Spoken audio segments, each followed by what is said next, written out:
राधे राधे आप सभी को। स्वागत है आप सभी का कान्हा क्लासेज में। टीजीटी का हम लोग पेपर रिवीजन कर रहे थे, तो उसमें 2001 का और 2002 का दोनों हो गया था। अब हम लोग को देखना है 2003 का पेपर। इसमें 85 प्रश्न है, तो देखा जाए। जल्दी जल्दी देखा जाएगा, फास्ट रिवीजन किया जाएगा। तो पहला प्रश्न इसमें पूछ रहा है कि प्रगतिशील लेखक संघ की स्थापना लंदन में किसके प्रयत्न से हुई थी। ऑप्शन यहाँ पे चार दिया, आप लोग देख सकते हैं। और तो इसमें कौन होगा, ये मुल्कराज आनंद और सज्जाद जहीर हो जाएंगे। इसमें तीसरा वाला ऑप्शन क्या हो जाएगा, हम लोग का सही हो जाएगा। एक्सप्लेनेशन इसमें दिया है, आप लोग आराम से पढ़िएगा।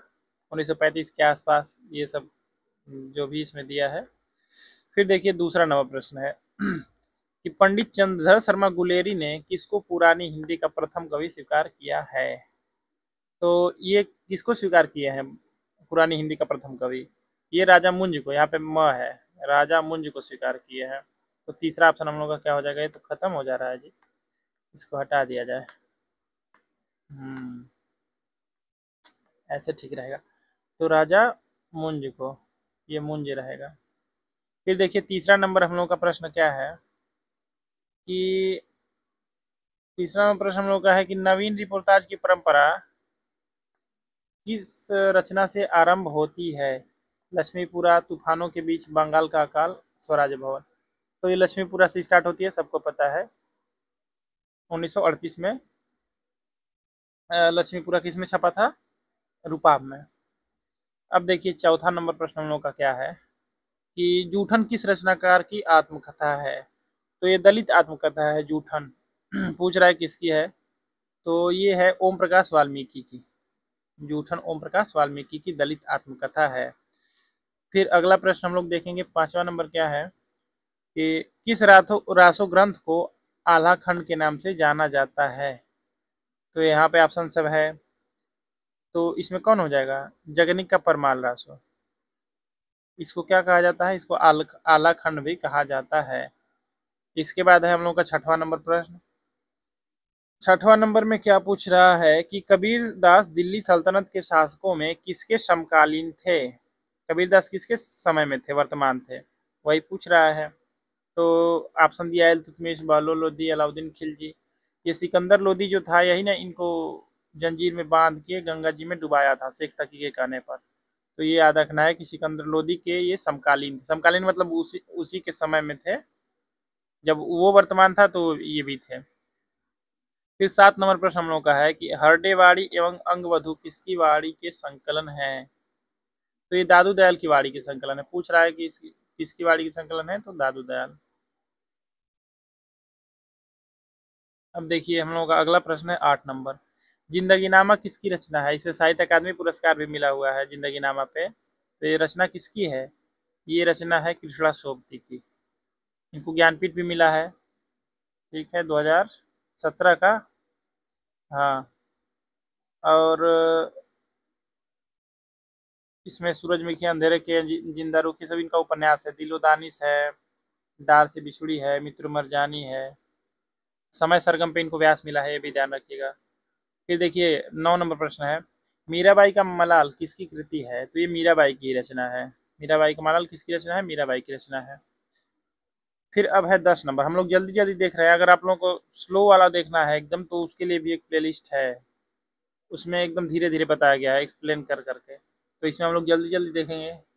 अक्षाप की स्थापना सन 1565 ईस्वी में किसने की थी। तो अक्षाप की स्थापना किसने किया था, वल्लभाचार्य के पुत्र थे विठलनाथ, यही किए थे। फिर है हम लोग का 11 नंबर प्रश्न, तत्वदीप निबंध किसकी रचना है। तो तत्वदीप निबंध किसकी रचना है, ये वल्लभाचार्य की रचना है तत्वदीप निबंध। नामदस भक्तमाला श्याम। अब देखिए रूपा जीवा उपन्यास है, रूपा जीवा उपन्यास पूछा जा रहा है किसका है। तो रूपा जीवा हो गया, और हरा समंदर, गोपी चंदन, चंदर, बड़के भैया, देवीना, गल अनारकली, कनाट पैलेस, ये सब किसका उपन्यास है। ये सब उपन्यास किसके हैं, लक्ष्मी नारायण लाल। ये ध्यान रखना है, लक्ष्मी नारायण लाल। ये नाटक भी बहुत लिखे हैं, उपन्यास भी बहुत लिखे हैं। तो नाटक इनका तो महत्वपूर्ण है ही, उपन्यास भी याद रखना है। फिर है 13 नंबर, निम्नलिखित में से अमृत राय का उपन्यास है। तो इनका उपन्यास कौन है इसमें?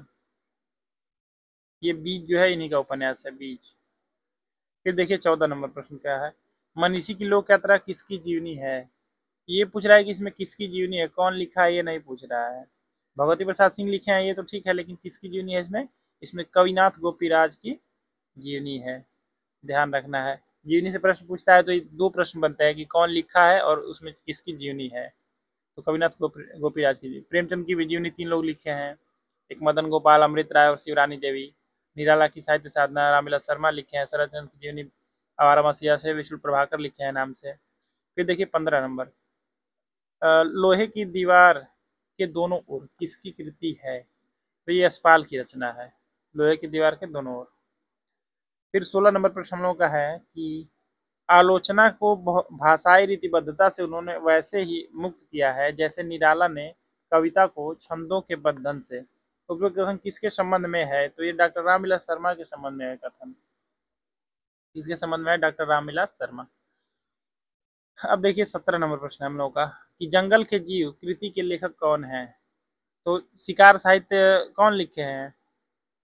जंगल के जीव नाम से किसकी रचना है? तो ये है श्री राम शर्मा की रचना, श्री राम शर्मा। देखिए प्राणों का सौदा है और वे जीते कैसे हैं, सब इन्हीं की रचना है। अब हम लोगों का 18 नंबर प्रश्न है कि कहरनामा किसकी रचना है? मुल्ला दाऊद, सूरजदास, कुतुबन, जायसी। तो कहरनामा किसकी रचना है? ये जायसी की रचना है। पद्मावत, अखावट, आखिरी कलाम, ये सब कहरनामा भी है, इनकी रचना है। चित्ररेखा भी है, राम गौर वर्मा की भी रचना है इसी नाम से। अब देखिए कवितावली किसकी रचना है? तो कवितावली तो तुलसीदास की रचना है ही, सबको पता है। और यहाँ पे हो गया है क्या, मिट गया है। यहाँ पे 3 दे दिया है, रामचरण दास। देखिए यहाँ पे ये जो है तुलसीदास ऑप्शन में है ही नहीं।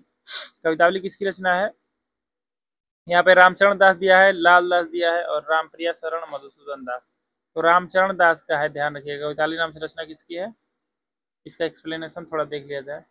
कवितावली रामचरण दास की रचना है। इनकी अन्य रचनाओं में रामायण और रामचरित प्रमुख हैं। कवितावली की रचना तुलसीदास ने भी की है, तो ध्यान रखना है कि कवितावली की रचना रामचरण दास भी किए हैं।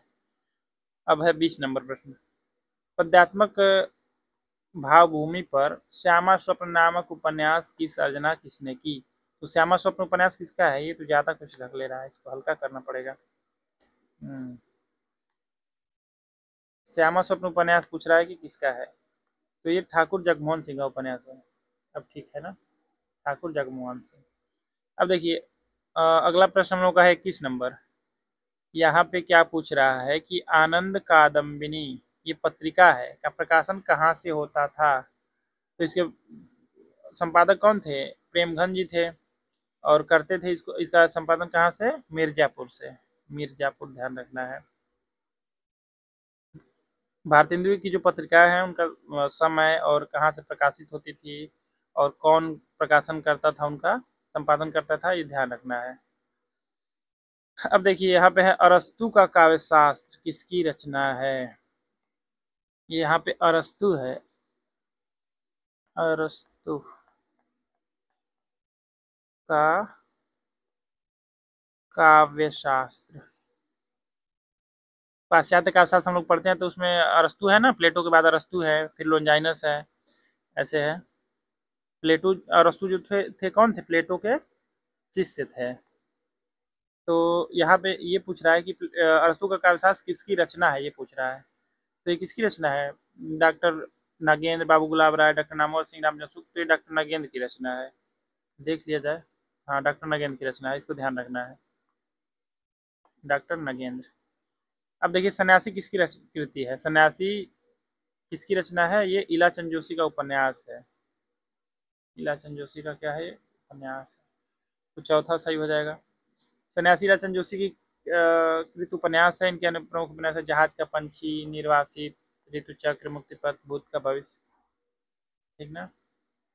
अब देखिए 24 नंबर प्रश्न है, भाषा के जादूगर के रूप में कौन विख्यात हैं? यहाँ पे सीरीज का लग रहा है कि यहाँ से करके यहाँ पे कर दिया है कट करके। तो भाषा के जादूगर के रूप में कौन विख्यात है? तो शिवपूजन सहाय, ये भाषा के जादूगर कहे जाते हैं, शिवपूजन सहाय। अब देखिए 25 नंबर प्रश्न हम लोग का है कि उत्तर प्रियदर्शी नामक गीति नाट्य के लेखक कौन है? तो ये अज्ञेय हैं इसके लेखक, इसमें अशोक के बारे में है उत्तर प्रियदर्शी में, ये अज्ञेय जी की रचना है। अब देखिए फिर है 26 नंबर प्रश्न हम लोगों का, अर्धकथानक नामक कृति की विधा क्या है? तो अर्धकथानक जो है इसके बारे में ध्यान ये रखना है कि ये तो जो है ये आत्मकथा है, और किसकी है? ये बनारसी दास जैन की रचना है, बनारसी दास जैन। और ये जो है ब्रजभाषा में है, इसका पूछेगा कि किस भाषा में, तो ब्रजभाषा में है, और ब्रजभाषा में भी है और ब्रजभाषा पद्य में है, ये भी ध्यान रखना है। कैसे ब्रजभाषा पद्य में है, इसे प्रश्न बनता है, ब्रजभाषा और ब्रजभाषा पद्य में है, ध्यान रखना है इसको। और हिंदी की पहली ये आत्मकथा है, अर्धकथानक। ये हो गया। अब देखिए आगे है 26 के बाद 27 नंबर। 27 नंबर क्या है कि कविता के नए प्रतिमान के लेखक कौन है? कविता के नए प्रतिमान, इस पे इनको साहित्य अकादमी में मिला हुआ है, कविता के नए प्रतिमान पे। ये डॉक्टर नामवर सिंह की रचना है, डॉक्टर नामवर सिंह जो छायावाद नाम से रचना लिखे हैं। और पूछेगा कि नई कविता के प्रतिमान किसकी रचना है, तो लक्ष्मीकांत वर्मा की रचना हो जाएगी। देखिए इनकी रचनाएं बहुत फेमस है, नई कहानी, छायावाद, ये ध्यान रखना है। दूसरी परंपरा की खोज, ये हजारी प्रसाद द्विवेदी पे केंद्रित है। इतिहास और आलोचना, ठीक है। दूसरी परंपरा की खोज। अब देखिए निम्नलिखित में कौन सी रचना धर्मवीर भारती की नहीं है? इनकी दो रचनाएं हैं नामवर सिंह की, एक दूसरी परंपरा की खोज और एक और है कोई, हाँ, नहीं नहीं, हाँ, ये चीज ध्यान रखना है यहाँ पे कि जो कविता के नए प्रतिमान है इसके केंद्र में मुक्तिबोध है, कविता के नए प्रतिमान के केंद्र में। और जो ये दूसरी परंपरा की खोज है ये रामचंद्र शुक्ल और हजारी प्रसाद द्विवेदी, तो हजारी प्रसाद द्विवेदी को ज्यादा ध्यान रखना है कि उन पे केंद्रित है। और कविता के नए प्रतिमान के केंद्र में कौन है? मुक्तिबोध है। अब हम लोग का अगला प्रश्न है 28 नंबर। ये है कि निम्नलिखित में कौन सी रचना धर्मवीर भारती की नहीं है? ठंडा लोहा, सात गीत वर्ष, कनुप्रिया, सूर्य का स्वागत, ये दुष्यंत कुमार की रचना है। अब देखिए 29 नंबर प्रश्न, इनमें से शुद्ध वर्तनी वाला शब्द कौन सा है? ये है और ये भी है, ये भी है और ये है। तो इसमें कौन सही लग रहा है? हम लोग को, हमको तो लग रहा है कि तीसरा वाला सही होना चाहिए, और तीसरा वाला ही सही होगा, ठीक। अब देखिए 29 के बाद है 30 नंबर, महाश्वेता किसका पर्यायवाची है? तो महाश्वेता किसका पर्यायवाची है? ये सरस्वती का पर्यायवाची है, महाश्वेता। और गौरा रहेगा तो वो भी रहेगा सरस्वती जी का, और गौरी रहेगा तो पार्वती जी का हो जाएगा, ये चीज ध्यान रखना है। देखिए वैद्यनाथ मिश्र किसका वास्तविक नाम था? वैद्यनाथ मिश्र के नाम से कोई जो थे बाद में अपना नाम चेंज करके जब बौद्ध धर्म से प्रभावित हुए तो अपना नाम कर लिए नागार्जुन कर लिए, और मैथिली में यात्री उपनाम से लिखते थे नागार्जुन। घुमक्कड़ त्रयी में आते हैं राहुल संकीर्तन अज्ञ और नागार्जुन। देखिए इसके बाद है 32वां प्रश्न है। इसके बाद इसमें पूछ रहा है कि तारसप्तक में संकलित कवियों को राहों का अन्वेषी कहा था? तो ये अज्ञेय जी कहे हैं कि ये नई नई राहों के अन्वेषक हैं, कौन? तारसप्तक के कवि जो हैं। फिर आगे प्रश्न है 33 नंबर। ये देखिए हिंदी साहित्य का इतिहास एनसीईआरटी में ये दिया है, स्रोत इसका दिया है यहाँ पे। दामुल का कैदी के लेखक कौन है? तो ये कहानी है प्रेमचंद की, दामुल का कैदी। फिर है अगला प्रश्न 34 नंबर, जैनेन का पहला कहानी संग्रह कब प्रकाशित हुआ? तो उनका पहला कहानी संग्रह जो है फांसी है, फांसी वातायन, ऐसे ना नीलम देश की राजकन्या। तो फांसी जो है 1929 ईस्वी, तो इसका दूसरा वाला सही हो जाएगा। फिर 35 नंबर प्रश्न है, विद्यापति की कौन सी रचना अभी तक संपादित होकर प्रकाशित नहीं हुई है? तो कीर्ति लता तो है ही, पदावली भी है, ये कीर्ति पताका जो है ये अभी तक संपादित होकर प्रकाशित नहीं हुई है। विद्यापति आदिकाल के कवि हैं, सबको पता है। फिर देखिए 36 नंबर, निर्गुण संत कवियों में सर्वाधिक शास्त्रज्ञ एवं सुशिक्षित थे। ये प्रश्न इन लोगों को बहुत अच्छा लगता है, बार बार पूछ रहे हैं हर पेपर में। तो निर्गुण संत कवि में सर्वाधिक शास्त्रज्ञ और सुशिक्षित कौन थे? तो सुंदरदास। अब पूछ देगा अष्टापियों में कौन थे? अष्टापियों में कौन थे सबसे ज्यादा पढ़े लिखे? तो गोविंद स्वामी हो जाएंगे। फिर देखिए 37 नंबर, चित्रावली किसकी रचना है? तो चित्रावली किसकी रचना है? ये उस्मान की रचना है। और इसका पात्र है सुजान कुमार, ये गाजीपुर के थे, ध्यान रखना है। अब देखिए 38 नंबर, भक्ति काल के किस कवि को जातीय कवि कहा जाता है? तो तुलसीदास को जातीय कवि कहा जाता है। और कौन कहा है? तो रामविलास शर्मा कहे हैं, ये भी ध्यान रखना है। 39 नंबर देखिए, गीतावली है मुक्तक काव्य है कि अतुकांत काव्य है कि प्रबंध काव्य है कि इनमें से कोई नहीं है? तो इसमें से हमको लग रहा है कि मुक्तक काव्य होना चाहिए। हाँ, मुक्तक काव्य होगा। तो 39 नंबर का हो जाएगा ए वाला। अब फिर देखिए 40 नंबर, जुगमान चरित नामक ग्रंथ के लेखक हैं। तो ये किसकी रचना है? जुगमान चरित, ये कृष्णदास की रचना है, कृष्णदास। अब 41 नंबर है कि रास पंचाध्यायी के लेखक हैं। तो रास पंचाध्यायी रहीम की भी रचना है, ध्यान रखना है। रास पंचाध्यायी के लेखक रहीम है। इनकी अन्य रचनाएं रहीम दोहावली, श्रृंगार सोठा, मदनाष्टक, ये ध्यान रखना है। तथा खेट कौतुकम रहता है, कहीं कहीं खेल है। खेट कौतुकम ज्योति से संबंधित है, ये ध्यान रखना है, खेट कौतुकम। फिर है 42 नंबर की, अष्टयाम किसकी रचना है? तो नाभादास की भी रचना है, बहुत लोग लिखे हैं अष्टयाम, 3-4 लोग। ध्यान रखना है अष्टयाम किसकी रचना? देव की रचना है। ये हम जब जो वो वाला पढ़ाए हैं जिसमें पूरा ज्यादा टाइम लेके पढ़ाए हैं, तो उसमें पूरा अच्छे से बताया कि किसकी किसकी रचना है। अष्टयाम देव की रचना है। ये देखिए, मोर का पर्यायवाची इनमें से क्या है? कलापी, तड़ित, विशिख, विलक्षण। तो कलापी मतलब क्या होता है? मोर होता है। ठीक। अब 44 नंबर है, उपत्यका का विलोम है। उपत्यका का विलोम क्या होगा? पर्वत होगा कि घाटी होगा कि आदित्यका होगा कि विसर्जन होगा? तो इसमें ये वाला तीसरा वाला हम लोग का सही हो जाएगा, आदित्यका। फिर 45 नंबर प्रश्न है कि किसी युक्ति से समर्थित की गई बात में कौन सा अलंकार होता है? व्यतिरेक, प्रतिवस्तु, उपमा, दृष्टांत, काव्यलिंग। तो क्या होता है? बिंब प्रतिबिंब वाला रहता है तो दृष्टांत हो जाता है, और किसी युक्ति से समर्थित की गई बात में काव्यलिंग अलंकार हो जाता है। अब है 46 नंबर, कला परिच्छेद के लेखक कौन है? तो ये दंडी की रचना है, कला परिच्छेद। पूछेगा कि 4 परिच्छेद किसमें है? तो काव्यादर्श में है, ये ध्यान रखना है। भामा की रचना है, उसमें काव्यालंकार भामा की, उसमें 6 परिच्छेद हैं, ये सब ध्यान रखना है। अब देखिए 47 नंबर है, उत्तरामचरितम का प्रधान रस क्या है? तो भवभूति किसके लिए जाने जाते हैं? करुण रस के लिए। तो उत्तरामचरितम उन्हीं की रचना है, तो हो जाएगा करुण। ये कहते हैं वही ना कि एको रस करुणे, मतलब एक ही रस है, करुण रस। करुण रस को सबसे ज्यादा महत्व वही दिए हैं, भवभूति।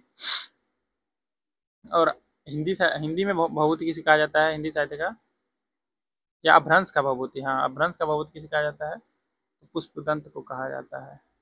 अब देखिए 48 नंबर प्रश्न, भूषण को कई भूषण की उपाधि किसने प्रदान की थी?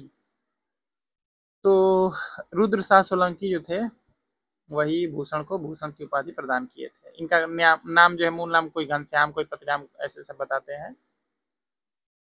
अब देखिए 49 नंबर, गंगा लहरी किसकी रचना है? गंगा लहरी ये पद्माकर की रचना है। दूसरा वाला ऑप्शन हम लोग का क्या हो जाएगा? सही हो जाएगा। फिर है 50 नंबर, पूछ रहा है कि वीरा वारिस किसकी रचना है?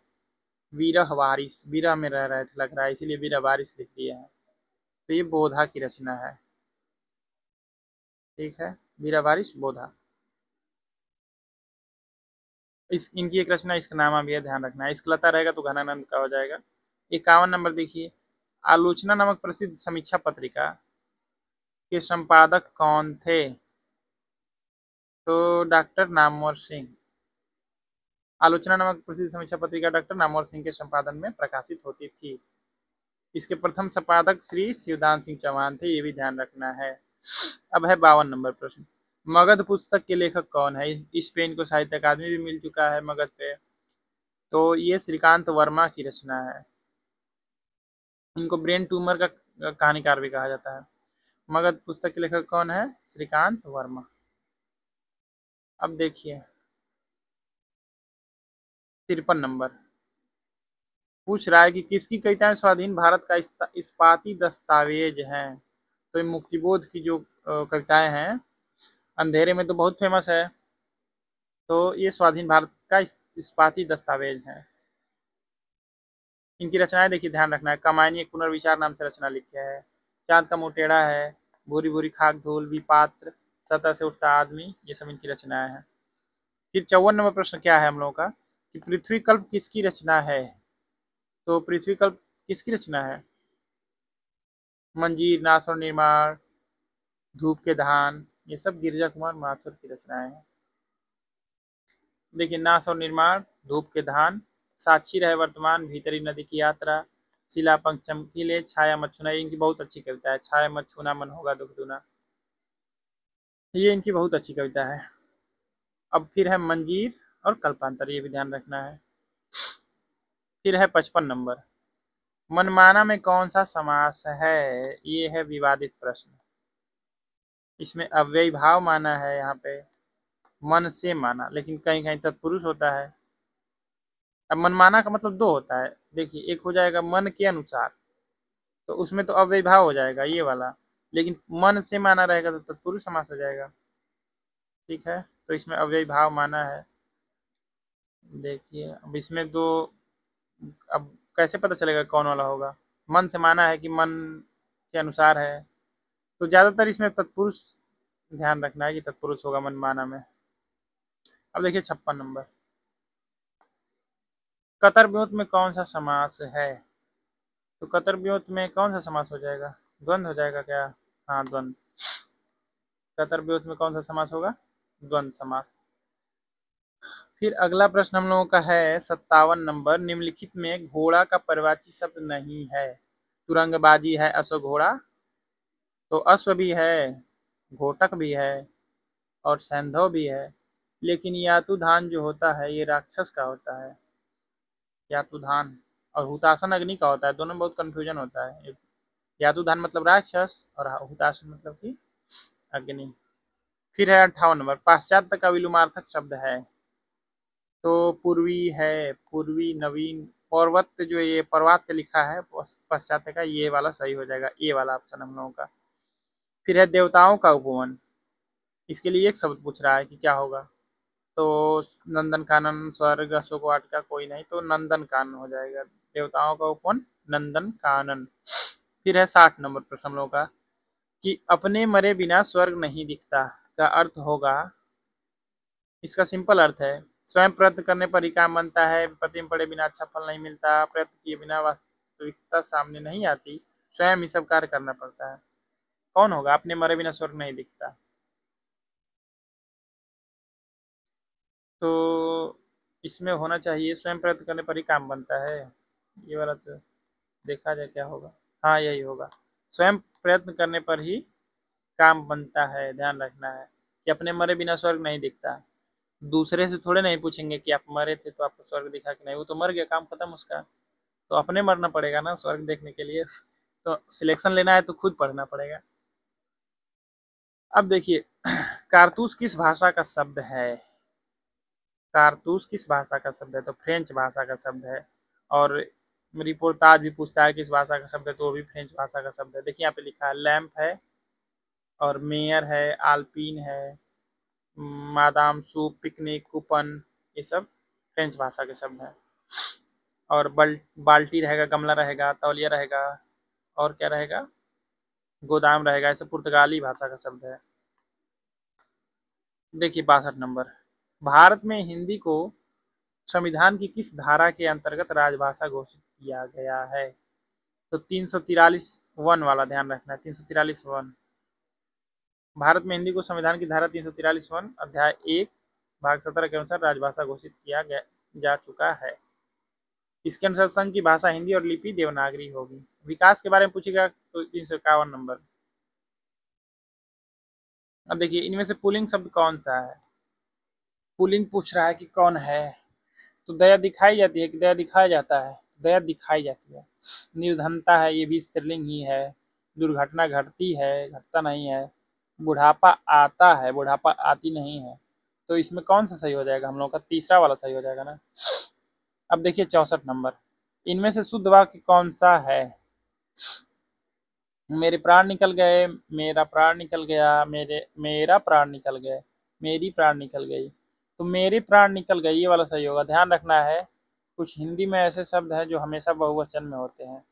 जितना याद है उतना बता दे रहे हैं। प्राण है, और क्या है, और ओट है, और क्या है, प्राण, ओट, दर्शन, ये ध्यान रखना है।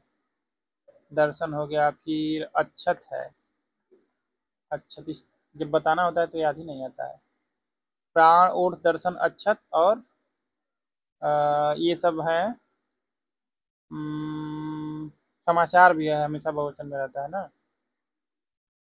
अच्छा उस पर कंफ्यूजन है हमको, लेकिन ये ध्यान रखना है। प्राण, ओठ, दर्शन, अक्षत, ये सब क्या होगा, हमेशा बहुवचन में होता है।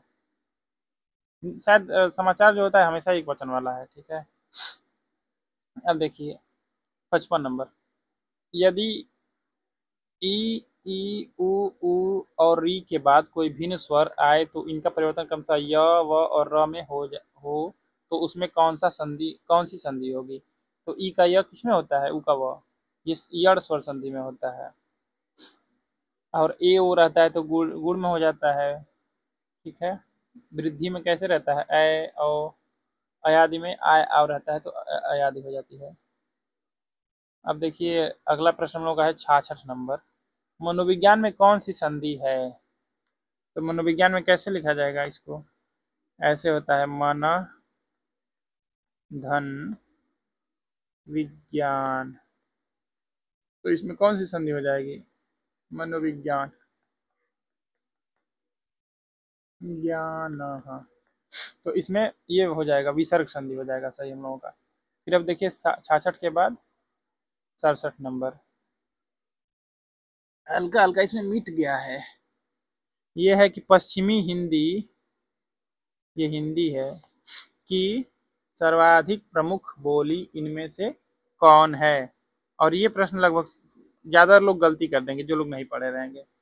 ब्रजभाषा है, खड़ी बोली है, और बुंदेली है, और बांगरू है।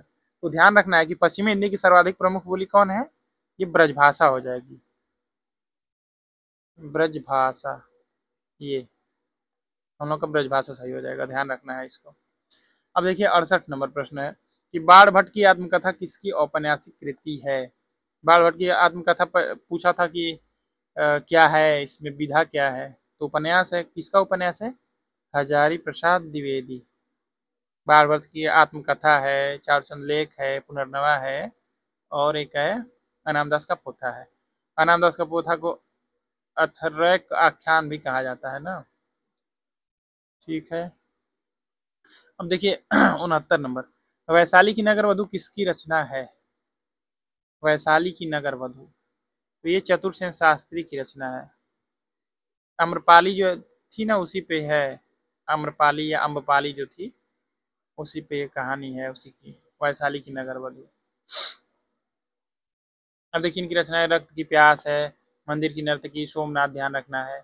ये वयम रक्षामा तो महत्वपूर्ण है ही। फिर देखिए चित्रलेखा किसकी औपन्यासिक कृति है। तो इसमें पाप पुण्य की समस्या के बारे में है चित्रलेखा। तो ये भगवती चरण वर्मा की रचना है चित्रलेखा, 1934 ईस्वी। पतन, 3 वर्ष, टेढ़े मेढ़े रास्ते, सब इनका उपन्यास है। आखिरी दाव, भूले बिसरे चित्र, इसमें साहित्य अकादमी मिला है। रेखा, सीधी सच्ची बातें, सवाई नचाओ राम गोसाई। अब देखिए 71 नंबर है कि शारदिया के नाटककार हैं। शारदिया नाटक कौन लिखा है। शारदिया, दशरथ नंदन, रघुकुल रीति, कोणार्क, पहला राजा, ये सब किसका है नाटक, जगदीश चंद्र माथुर के नाटक हैं सब, और सब फेमस हैं। हम्म फिर है 72 नंबर, अंधा कुआं के रचनाकार है। यहाँ पे ध्यान ये रखना है कि अंधा कुआं पूछ रहा है। ज्यादातर लोग तो अंधा देखे तो फिर लगा दिए धर्मवीर भारती, काम खत्म। लेकिन ध्यान रखना है कि अंधा युग नहीं पूछ रहा है, अंधा कुआं पूछ रहा है भाई। तो अंधा कुआं जब पूछ रहा है तो इसमें कौन हो जाएंगे, डॉक्टर लक्ष्मी नारायण लाल। ये सबसे ज्यादा नाटक हमको मतलब ये तो हम नहीं कह सकते हैं कि सबसे ज्यादा लिखे हैं, लेकिन ज्यादा इनका है। और याद करने में भी कोई दिक्कत उसमें है नहीं। ऐसे मतलब ऐसा इनका नहीं कोई है रचना कि याद नहीं होगा। सब रचनाएं बहुत आसान हैं। सूखा सरोवर इन्हीं का है, बलराम की तीर्थ यात्रा, कजरी वन, सब इनकी बहुत अच्छी अच्छी रचनाएं हैं। मादा कैक्टस है, तीन आंख वाली मछली है, देखिए सुंदर रस, सब इनका रचना याद करने में बहुत अच्छा लगता है। और रक्त कमल है, रात रानी है, दर्पण है, ये सब है। फिर 73 नंबर प्रश्न है हम लोगों का कि भाषा भूषण के रचनाकार हैं। तो महाराजा जसवंत सिंह। भाषा भूषण किसकी रचना है, महाराजा जसवंत सिंह। शिवराज भूषण पूछेगा तो भूषण की रचना हो जाएगी।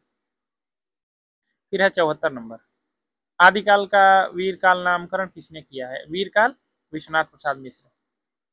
रामजस शुक्ल क्या कहे हैं, ये तो वीरगाथा काल का है ना। ठीक है। अब देखिए आत्मबोध किसकी रचना है। आत्मबोध ये गोरखनाथ की रचना है। शबदी पद प्राण संकली, ये सब इनकी रचना है ना। यहाँ पे दिया है, शबदी पद शिष्या दर्शन प्राण संकली नरवय बोध अभय मात्रा योग 15 तिथि सप्तवार मच्छिंदर गोरख बोध रोमावली ज्ञान तिलक ज्ञान चौतीसा और पंच मात्रा, ये सब इनकी रचनाएं हैं। फिर है हालात कन्हैया, किसकी रचना है। कन्हावत पूछेगा तो जैसी की रचना रहेगी, अगर हालात कन्हैया पूछेगा तो ये अमीर खुसरो की रचना हो जाएगी। फिर है हम लोगों का प्रश्न अगला 77 नंबर, लहरों के राजहंस के नाटककार हैं। लहरों के राजहंस है और आधे अधूरे है, और कौन है, आषाढ़ का दिन है, वो तो बहुत अच्छा नाटक है इनका। तो लहरों के राजहंस पूछ रहा है, इसमें पात्र है नंद सुंदरी। तो इसके लेखक कौन है, मोहन राकेश है। मोहन राकेश 3 ही नाटक लिखे हैं, लेकिन इनके नाटक बहुत अच्छे अच्छे हैं। आधे अधूरे को तो मील का पत्थर भी कहा जाता है, सावित्री पात्र है उसमें। फिर देखिए 78 नंबर, निम्नलिखित में से किस कवि को ज्ञानपीठ पुरस्कार प्राप्त नहीं हुआ। तो ध्यान रखना है किसको किसको मिला है, दिनकर जी को भी मिला है, अज्ञे को भी मिला है, पंत को भी मिला है, महादेव वर्मा को भी मिला है, लेकिन सुरेंद्र वर्मा को नहीं मिला है। सुरेंद्र वर्मा को मिला है, लेकिन मुझे चाँद चाहिए उपन्यास के लिए इनको साहित्य अकादमी पुरस्कार मिला है, ध्यान रखना है। अब देखिए 79 नंबर, रश्मि मानसा नामक आलोचना पुस्तिका के लेखक हैं। तो आचार्य रामचंद्र शुक्ल है। रश्मि मानसा किसकी रचना है, आचार्य रामचंद्र शुक्ल की रचना है। इनका चिंतामणि भाग 1 भाग 2 भ्रमर गीत सार गोस्वामी तुलसीदास सूरदास जैसी ग्रंथावली, ये सब इनकी रचनाएं हैं। फिर देखिए 80 नंबर है, 5 प्रश्न और बचा हुआ है बस, थोड़ा धीरे पढ़ा जाए क्या। कैदी की पत्नी कृति की लेखक हैं। तो ये राम वृक्ष बेनीपुरी की रचना है, कैदी की पत्नी। अब यहाँ से जो है थोड़ा सा दिक्कत हो गया है, इसको यहाँ से देखा जाएगा। 81 नंबर, ये पूछ रहा है कि हिंदी सबसागर संपादित ग्रंथ है। हिंदी सबसागर से कुछ याद आया होगा, इसी की भूमिका के रूप में आचार्य रामचंद्र शुक्ल का जो है इतिहास ग्रंथ हिंदी साहित्य का विकास नाम से छपा था। तो ये किसके द्वारा संपादित ग्रंथ है, तो श्याम सुंदर दास द्वारा संपादित ग्रंथ है। अब देखिए 82 नंबर है, यहाँ पे पूछ रहा है कि रुपया तुम्हें खा गया। बताइए, उसी टाइम लिख दिए थे कि रुपया तुम्हें खा गया। और एकांकी की लेखक कौन है, ये भगवती चरण वर्मा की एकांकी है। अब देखिए हिंदी का सर्वप्रथम गीति नाट्य है, तो अनग गुप्त की रचना है, करुड़ालय हो जाएगा इसमें। हिंदी का सर्वप्रथम गीति नाट्य करुड़ालय। चिदम्बरा के रचनाकार हैं। चिदम्बरा किसकी रचना है, ये पंत जी की रचना है। चिदम्बरा के रचनाकार पंत जी हैं। अन्य कृतियां कला और बूढ़ा चांद है, अड़िमा पल्लवनी, ये सब है। लोकायतन ध्यान रखना है। 85 नंबर क्या है, रविंद्र कविता कानन के लेखक हैं। ये निराला की रचना है, रविंद्र कविता कानन। रविंद्र कविता कानन के लेखक निराला जी हैं। पूछेगा कि निराला के प्रति किसकी रचना है, बापू के प्रति किसकी रचना है, और क्या है, हाँ, ये आप लोग बताइएगा कमेंट करके, जिस अगर आता होगा तो बता दीजिएगा, नहीं आता है तो कोई दिक्कत नहीं है, देख लीजिएगा कहीं। तो क्या रचनाएं कौन कौन सी हैं बताना है आप लोगों को। हम्म। यहाँ पे लिख दिया जाए। क्या है? निराला के प्रति।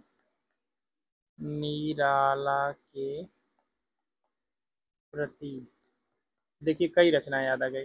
निराला के प्रति है, फिर है बापू के प्रति,